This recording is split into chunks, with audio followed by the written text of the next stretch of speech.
मैं वेदांत की जड़ों को पोषित करने वाली पौराणिक पुस्तक अष्टावक्र संहिता को लेकर यहाँ उपस्थित हूँ। अष्टावक्र संहिता नाम की वेदांत से संबंधित यह महत्वपूर्ण पुस्तक एक दस्तावेज की तरह है, जो कि अष्टावक्र और राजा जनक, महाज्ञानी अष्टावक्र और राजा जनक के बीच हुए संवादों से निर्मित हुआ है। बहुत पुरानी पुस्तक है यह, और आत्मसंधानियों के बीच, आत्मज्ञानियों के बीच इसकी बहुत महत्ता है। इसे न जाने कब से लेकर अभी तक इसे बहुत ही ज़्यादा पसंद किया जाता है, क्योंकि इसमें केवल आत्मज्ञान की बातें भरी हुई हैं, और जो लोग भी ज्ञान को, लिबरेशन को, आत्मज्ञान को पाना चाहते हैं, उनके लिए यह एक महत्वपूर्ण पुस्तक है। और मैं यहाँ ये कहना चाहती हूँ कि मुझे संस्कृत के श्लोकों को सुनना, संस्कृत की ध्वनि को, प्रतिध्वनि को सुनना, उसे बोलना, बोली गई संस्कृत की ध्वनि को सुनना, प्रतिध्वनि, उनकी ध्वनि और प्रतिध्वनि को सुनना बहुत पसंद है। तो मैं यहाँ कोशिश करूँगी कि केवल संस्कृत के सभी श्लोकों को पढूं। सबसे पहले मैं यहाँ भी प्रथम अध्याय के श्लोकों को पढ़ूंगी। प्रथम अध्याय में भी 20 श्लोक हैं, और कोशिश करूँगी कि अलग अलग दिन एक एक करके सारे अध्यायों के सभी श्लोकों को संस्कृत में पढ़कर मैं यहाँ दर्ज कर दूँ, ताकि बाद में इसको सुनना अच्छा लगे, इसकी ध्वनि दूर तक जाए। प्रथम अध्याय की शुरुआत होती है जनक के द्वारा पूछे गए प्रश्न से। कथम ज्ञानम वाप्नोति, कथम मुक्तिर्भविष्यति। तो इसका जवाब देते हैं, यह प्रथम अध्याय का प्रथम श्लोक है, तो इसका जवाब अष्टावक्र देते हैं अगले 19 श्लोकों में, एक के बाद एक। अष्टावक्र कहते हैं दूसरे ही श्लोक में वो एक तरह से ज्ञानियों के आचार का निचोड़ बता देते हैं। यदि मुक्ति मिच्छसि चेतात विषयान विषयत्वज, क्षमा अर्जव तोष सत्यम पीयूष बद भजे। तो इस प्रथम अध्याय में पहले श्लोक को छोड़कर बाकी श्लोकों में अष्टावक्र जी ने सूक्ष्म साधना को विभिन्न भांति से बहुत ही कौशल पूर्वक परोक्ष रूप से बताया है। और अंतिम श्लोक में, 20वें श्लोक में पहली बार ब्रह्म के नाम के अनुगूंज आती है। ब्रह्म का नाम वहाँ पहली बार हमारे सामने आता है। तो मैं प्रथम अध्याय के श्लोकों को अब पढ़ती हूँ। जनक पूछते हैं, कथम ज्ञानम वाप्नोति, कथम मुक्तिर्भविष्यति, वैराग्यम च कथम प्राप्त में तद ब्रूहि मम प्रभो। इसके जवाब में अष्टावक्र जी, ज्ञानी महाज्ञानी अष्टावक्र बताते हैं, मुक्तिमिच्छसि चेतात विषयान विषवत त्यजा, क्षमा अर्जव तोष सत्यम पीयूष बद भजा। न पृथ्वी न जलम न अग्नि वायुर्वा भवान, येषां साक्षिन् मात्मानं चिद्रूपं विद्धि मुक्तये। यदि देहं पृथीकृत्य चिति विश्राम्य तिष्ठसि, अधुनैव सुखी शांतो बन्धमुक्तो भविष्यसि। न त्वं विप्रादिको वर्णो नाश्रमी नाक्षगोचर, असंगोऽसि निराकारो विश्वसाक्षी सुखी भव। धर्माधर्मो सुखम दुखम मानसानि न ते विभो, न कर्तासि न भोक्तासि मुक्तेवासि सर्वदा। एको द्रष्टासि सर्वस्य मुक्तप्रायोऽसि सर्वदा, अयमेव हि ते बन्धो दृष्टारं पश्यसि तरम्। अहं कर्त्यात्यहं मान महाकृष्णा हि दंशिता, नाहं कर्तेति विश्वासा मित्रं पित्वा सुखी भव। एको विशुद्ध बोधोऽहमिति निश्चय वहनिना, प्रज्वाल ज्ञान गहना वीत शोक सुखी भव। यत्र विश्वविद भाति कल्पितं रज्जु सर्पवत आनंद परमानंदम च बोध अस्त्वं सुखम चर। मुक्ताभिमानी मुक्तो हि बद्धो बद्धाभिमान्यपि किवदन्ति सत्यं या मति सा गति भवेत्। आत्मा साक्षी विभु पूर्ण एको मुक्ताश्चि इंद्रिय असंगो अस्पष्ट शांतो भ्रमात् संसार वानिव। कूटस्थं बोधं द्वैतमात्मानं परिभावयम् अभासोऽहं भ्रमं मुक्त्वा भावं बाह्यमथान्तरम्। देहाभिमान पाशेन चिरं बद्धोऽसि पुत्रक बोधोऽहं ज्ञानखड्डेन तन्निकृत्य सुखी भव। निसंगो निष्क्रियो असि त्वं स्वप्रकाशो निरंजन अयमे विहिते बंध समाधिमनो तिष्ठसि।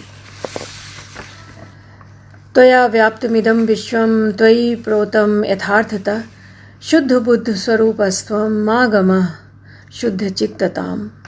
निरपेक्षो निर्विकारो निर्भरः शीतलाशय अगाध बुद्धिर्क्षुब्धो भव चिन्मात्र वासना। निरपेक्षो निर्विकारो निर्भर शीतलाशय अगाध बुद्धिर्क्षुब्धो भव चिन्मात्र वासना। साकारमनृतं विद्धि निराकारं तु निश्चलम् एतत्तोपदेशेन न पुनर्संभव। यथैवादर्श मध्यस्थे रूपेन्तः परितस्तु स तथैवा अस्मिन् शरीरन्ते परितः परमेश्वरः। एकं सर्वगतं व्योमं बहिरन्तर्यथा घटे नित्यं निरन्तरं ब्रह्म सर्वभूतगणे तथा। अष्टावक्र जी इस श्लोक में कहते हैं कि जिस प्रकार एक ही आकाश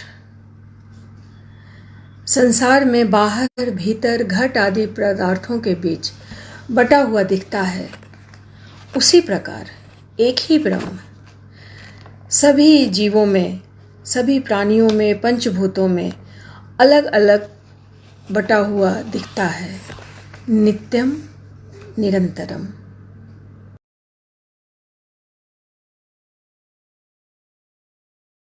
अष्टावक्र संहिता के द्वितीय अध्याय की ओर अभी हम लोग उन्मुख हैं। इस अध्याय में राजा जनक अपने आत्मानुभूति के भावों को, उसके आनंद को तरह तरह से अनेक श्लोकों में बताते हैं। कभी अहो निरंजन शांतो बोधो अहम कहकर, तो कभी अहो अहम नमो मह्यम कहकर। इस अध्याय में कुल 25 श्लोक हैं और सभी श्लोकों में राजा जनक अपने आत्मबोध के आनंद को बताते हैं।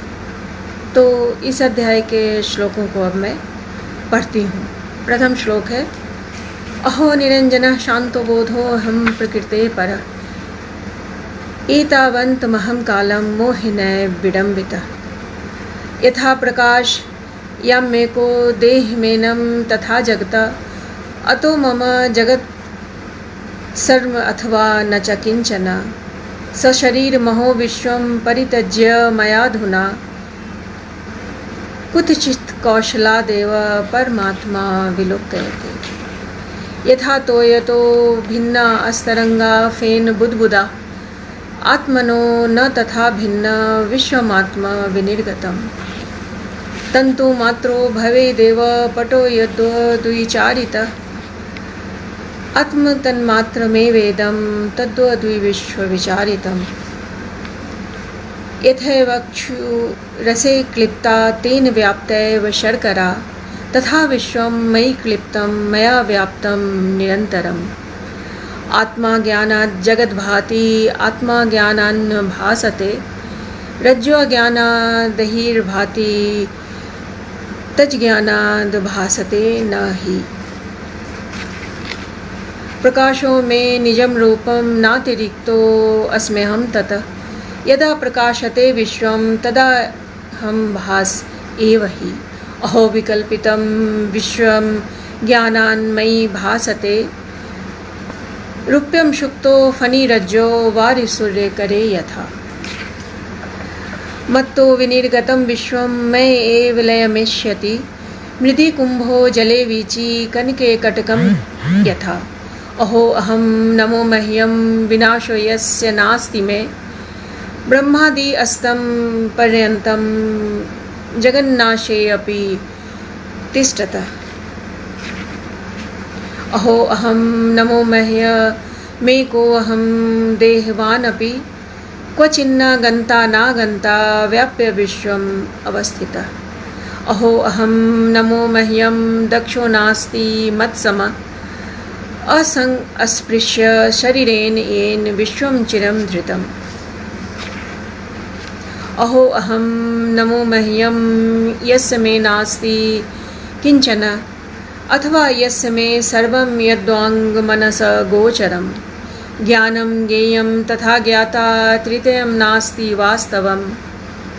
ज्ञानं ज्ञेयं तथा ज्ञाता तृतीयं नास्ति वास्तवम्। अज्ञानद भाति यत्रेदं सोऽस्मि निरञ्जनम्। द्वैतमूल महो दुःखं नन्यत अस्यास्ति भेषजं दृश्यमेतन्मृषा सर्वम् एकोऽहं चिदसोमलः।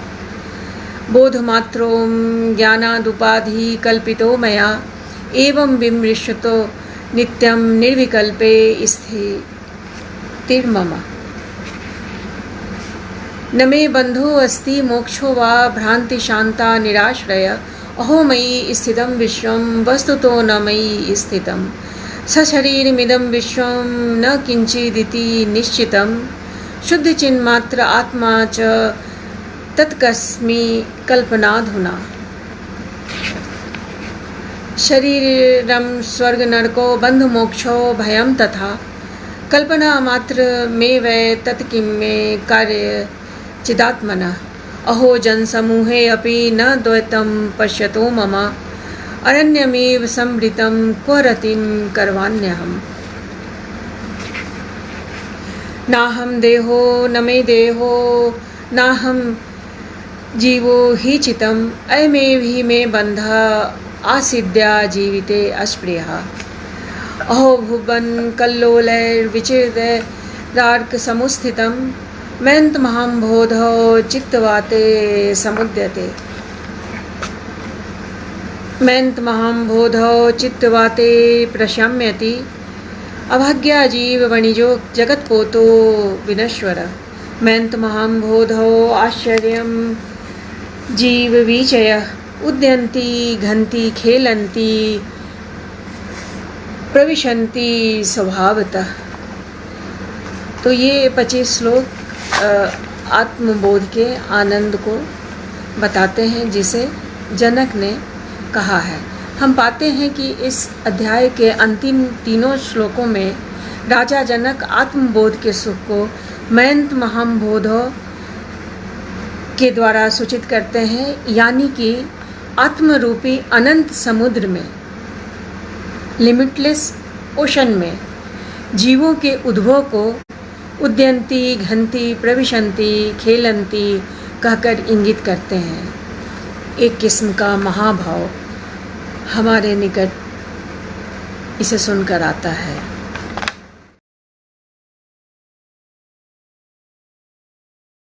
अष्टावक्र संहिता के तीसरे अध्याय के अभी हम उनके श्लोकों की बात करते हैं और श्लोकों को पढ़ेंगे अभी हम। इसके तृतीय अध्याय में महाज्ञानी अष्टावक्र अपने शिष्य राजा जनक को आत्मबोध से संबंधित प्रश्न रूपी श्लोक बताते हैं। उन्हीं श्लोकों में उनके उत्तर भी सन्निहित है। यानी कि प्रश्न ऐसा है कि आत्मज्ञानी का स्वरूप कैसा होना चाहिए, उसके ज्ञान का स्तर क्या होना चाहिए, उसका व्यवहार क्या होना चाहिए, और उसी में थोड़ा ध्यान देने से उन्हीं श्लोकों में उत्तर भी है कि हाँ, आत्मज्ञानी को ऐसा होना चाहिए। तो आत्म परीक्षण की विधि को इस अध्याय के 14 श्लोकों में बताया गया है कि ज्ञानी के स्तर को कैसे माना जाए। पहले ही श्लोक में अष्टावक्र जी कहते हैं कि आत्मा की अखंडता से, उसकी आत्मा की जो अखंडता है, जो विशालता है, उससे जो परिचित है, वह धनोपार्जन का लोभी कैसे हो सकता है, अर्थात नहीं हो सकता है। और आत्मज्ञानी के लक्षणों को भांपने की विधि अष्टावक्र जी 10वें श्लोक में बहुत ही पारदर्शिता पूर्वक बताते हैं। चेष्टमानं शरीरं शं पश्यत्य अन्य शरीरवत, अर्थात आत्मज्ञ जब अपने ही शरीर को दृष्टा भाव से देखता है तो वह स्तुति या निंदा को कैसे ग्रहण कर सकता है, अर्थात स्तुति या निंदा से कैसे विचलित हो सकता है, अर्थात नहीं विचलित हो सकता है। तो हम तीसरे अध्याय के श्लोकों को एक एक करके संस्कृत में पढ़ते हैं, सुनते हैं। अविनाशिन्मात्मानमेकं विज्ञाय तत्त्वतः तव आत्मज्ञ ज्ञानस्य धीरस्य कथमर्थार्जनेरति। आत्मा ज्ञानादहो प्रीतिर्विषय भ्रमगोचरे शुक्तेर्ज्ञानतो लोभो यथा रजत विभ्रमे। विश्वम अस्फुर्ति यत्रेदं तरंगा इव सागरे सो अहम अस्मीति विज्ञाय किं दीन इव धावसि। श्रुत्वापि शुद्ध चैतन्यमात्मानमति सुंदरम उपस्थेयन्त्य संसक्तो मालिन्यमधि गच्छति। सर्वभूतेषु चात्मानं सर्वभूतानि चात्मनि मुने जनित आश्चर्य ममत्तमनु वर्तते। आस्थितः परमाद्वैतं मोक्षार्थे अपि व्यवस्थितः आश्चर्य कामवशो विकल केली शिक्षया। उद्भूतं ज्ञान दुर्मित्र वधायार्ति दुर्बल आश्चर्य काम कांक्षेन तत्काल मनोश्रित। इहामुत्र विरक्तस्य नित्यानित्य विवेकिनः आश्चर्य मोक्ष कामस्य मोक्षादेव विभीषिका। धीरस्तु भोज्यमानोऽपि पीड्यमानोऽपि सर्वदा आत्मानं केवलं पश्यन् तुष्यति न कुप्यति। चेष्टमानं शरीरं स्व पश्यत्यन्य शरीरवत् संस्तवे चापि निन्दायां कथ क्षुभ्येत महाशय। माया मात्रमिदं विश्वं पश्यन् विगत कौतुकः अपि सन्निहिते मृत्यो कथं त्रयस्यति धीरधि। निस्पृहं मानसं यस्य नैराश्यपि महात्मनः तस्यात्मज्ञान तृप्तस्य तुलना केन जायते। स्वभावादे विजानानो दृश्यमेतन्य किंचन इदं ग्राह्यमिदं त्याज्यं स किं पश्यति धीरधि। अन्त अस्त्यक्तकाशाय निर्द्वन्द्वस्य निराशिष यदृक्षयो गतो भोगो न दुखाय न तुष्टे। अर्थात अंतःकरण के सारे राग द्वेष काम क्रोध आदि द्वंद्वों और विकारों से रहित जो ज्ञानी पुरुष है, कहते हैं उसके लिए संसार के सारे भोग स्वयं ही उसके सामने उपस्थित होते हैं, लेकिन वह उनमें लिप्त नहीं होता, वह उनसे अलिप्त ही रहता है।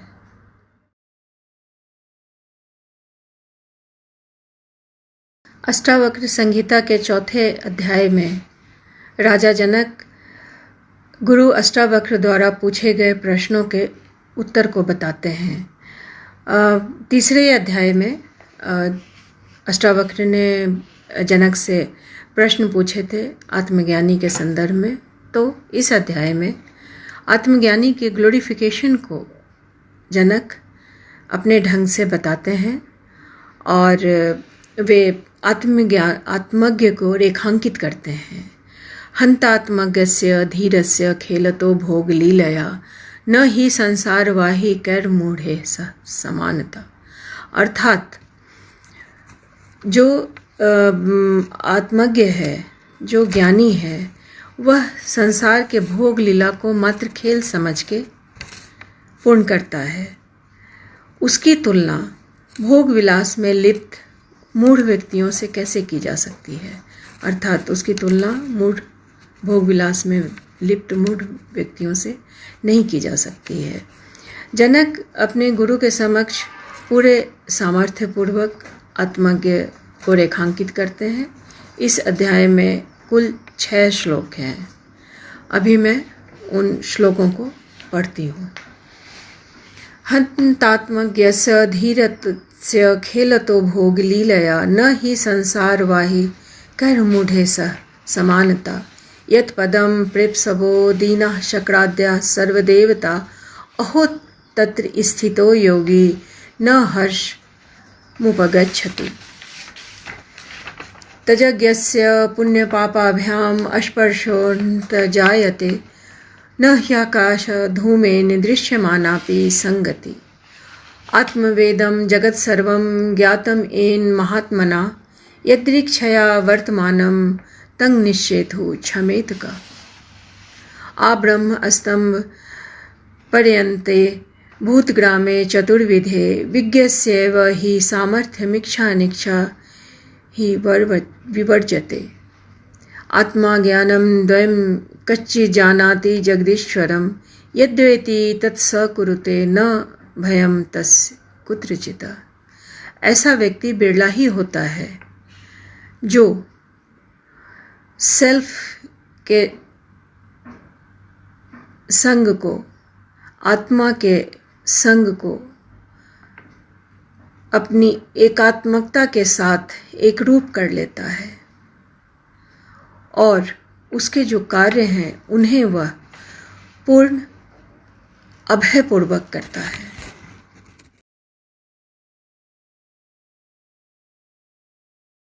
अष्टावक्र संहिता के 5वें और 6ठे दोनों अध्याय में 4-4 श्लोक हैं। 5वें अध्याय में 4 श्लोक हैं और 6ठे अध्याय में भी 4 ही श्लोक हैं। 5वें अध्याय में अष्टावक्र जी बताते हैं कि आत्म में लय हो जाने की बात को अष्टावक्र जी एक स्वर से 4 श्लोकों में बताते हैं। लयंग ब्रज और 6ठे प्रकरण में भी हायर नॉलेज की, आत्मज्ञान की बात है, उसमें भी 4 ही श्लोक हैं और उसमें न त्यागो न ग्रहो लय इस स्वर की बात है और इसे आत्मबोध की बात को इस तरह से बताया गया है। आकाशवद अनंतो अहम घटवत प्राकृत जगत इति ज्ञानम तथैतस्य न त्यागो न ग्रहो लय। यानी कि खुद को अगर आत्म स्वरूप में स्थित होकर महसूस किया जाए तो उस समय आकाश की तरह अनंत हमारा स्वरूप है। तो वहाँ उस स्थिति में पहुंचकर क्या ग्रहण करना और क्या लय करना, दोनों ही जैसे कि दोनों ही नहीं किया जा सकता। वहाँ सिर्फ आदमी तत्वदर्शी होकर ही रह सकता है। तो मैं पढ़ती हूँ 5वां प्रकरण, उसके श्लोकों को मैं पढ़ती हूँ। न ते संगो अस्ति के नापि किन शुद्ध अस्त्यक्तुमिच्छसि संघात विलयम कुर्वन्ने वमेव लयं ब्रज। उदेति भवतो विश्वं वारिधेरीव बुद्बुद इति ज्ञात वैकमात्मानम् एव मेव लयं ब्रज। सम दुख सुख पूर्ण आशा नैराश्यो समः सम जीवित मृत्यु सन्नेव मेव लयं ब्रज। प्रत्यक्ष मप्यवस्तुत्वाद विश्वम नास्ति मले त्वयि रज्जु सर्प इव व्यक्त्यम एवमेव लयं व्रज। और ये हुए 5वें प्रकरण के 4 श्लोक। और अब मैं 6ठे अध्याय के 4 श्लोकों को पढ़ती हूँ। पहला श्लोक है, आकाशवद अनंतो वहम घटवत प्राकृत जगत इति ज्ञानम तथैतस्य न त्यागो न ग्रहोलय।